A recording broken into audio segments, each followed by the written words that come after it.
പ്രിയപ്പെട്ട സഹോദരി സഹോദരന്മാരെ, ഞങ്ങൾ നിങ്ങൾക്കായി ഒരു സദ്വാർത്തയുമായിട്ടാണ് വന്നിട്ടുള്ളത്.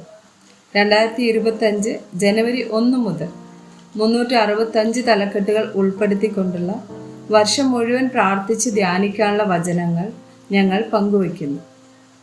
എല്ലാ ദിവസവും ഞങ്ങൾ ഒരു തലക്കെട്ടും അതുമായി ബന്ധപ്പെട്ട വചനങ്ങളും അയച്ചു തരുന്നതായിരിക്കും. വചനങ്ങൾ കേട്ട് ധ്യാനിച്ച് അനുഗ്രഹം പ്രാപിക്കാൻ ഞാൻ നിങ്ങളെ പ്രോത്സാഹിപ്പിക്കുകയാണ്. ദയവായി സബ്സ്ക്രൈബ് ചെയ്യുകയും നിങ്ങളുടെ കൂട്ടുകാരുമായി പങ്കുവയ്ക്കുകയും ചെയ്യുക. നന്ദി.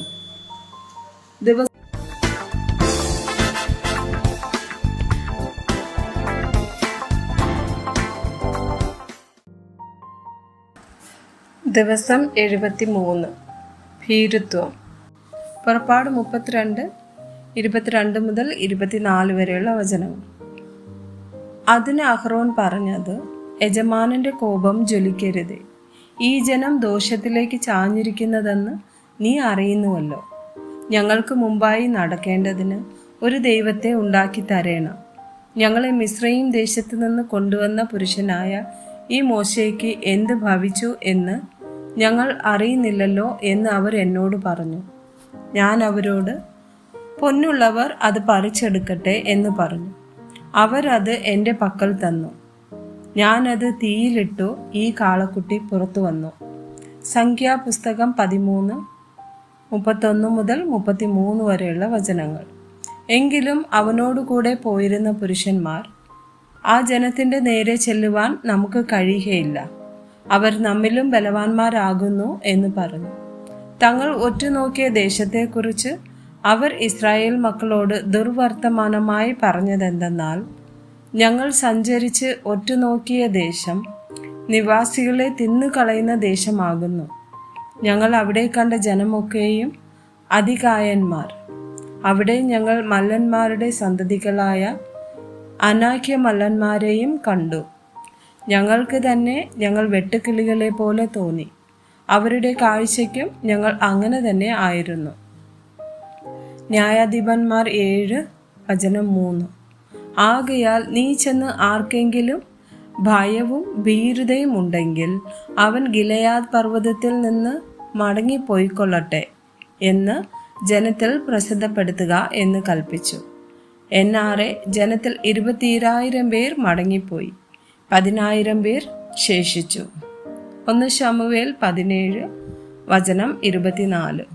അവനെ കണ്ടപ്പോൾ ഇസ്രായേല്യരൊക്കെയും ഏറ്റവും ഭയപ്പെട്ട് അവൻ്റെ മുമ്പിൽ നിന്ന് ഓടി. സദൃശവാക്യങ്ങൾ 28:1.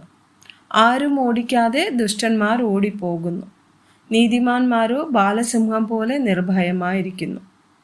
സദൃശവാക്യങ്ങൾ 29:25. മാനുഷഭയം ഒരു കണിയാകുന്നു, യഹോവയിൽ ആശ്രയിക്കുന്നവനോ രക്ഷ പ്രാപിക്കും. യെശയ്യാവ് 51:12-13 വചനങ്ങൾ. ഞാൻ തന്നെ നിങ്ങളെ ആശ്വസിപ്പിക്കുന്നവൻ. എന്നാൽ മരിച്ചു പോകുന്ന മർദ്യനെയും പുല്ലുപോലെ ആയിത്തീരുന്ന മനുഷ്യനെയും ഭയപ്പെടുവാൻ നീ ആര്? ആകാശത്തെ വിരിച്ച് ഭൂമിയുടെ അടിസ്ഥാനങ്ങളെ ഇട്ടവനായി നിന്റെ സൃഷ്ടാവായ യഹോവയെ നീ മറക്കുകയും പീഡകൻ നശിപ്പിപ്പാൻ ഒരുങ്ങി വരുന്നു എന്ന് വെച്ച് അവൻ്റെ ക്രോധം നിമിത്തം ദിനം പ്രതി ഇടവിടാതെ പേടിക്കുകയും ചെയ്യുന്നതെന്ത്? മത്തായി 10:28. ദേഹിയെ കൊല്ലുവാൻ കഴിയാതെ ദേഹത്തെ കൊല്ലുന്നവരെ ഭയപ്പെടേണ്ട. ദേഹിയെയും ദേഹത്തെയും നരകത്തിൽ നശിപ്പിപ്പാൻ കഴിയുന്നവനെ തന്നെ ഭയപ്പെടുവിൻ. മത്തായി 26:56. എന്നാൽ ഇതൊക്കെയും പ്രവാചകന്മാരുടെ എഴുത്തുകൾ നിവൃത്തിയാകേണ്ടതിന് സംഭവിച്ചു എന്ന് പറഞ്ഞു. അപ്പോൾ ശിഷ്യന്മാരെല്ലാവരും അവനെ വിട്ട് ഓടിപ്പോയി. വെളിപാട് 21:8. എന്നാൽ ഭീരുക്കൾ, അവിശ്വാസികൾ, അറയ്ക്കപ്പെട്ടവർ, കൊലപാതകന്മാർ, ദുർനടപ്പുകാർ, ക്ഷുദ്രക്കാർ, ബിംബാരാധികൾ എന്നിവർക്കും ബോഷക്ക് പറയുന്ന ഏവർക്കും ഉള്ള ഓഹരി തീയും ഗന്ധകവും കത്തുന്ന പൊയ്കയിലത്രേ. അത് രണ്ടാമത്തെ മരണം. ആമേൻ.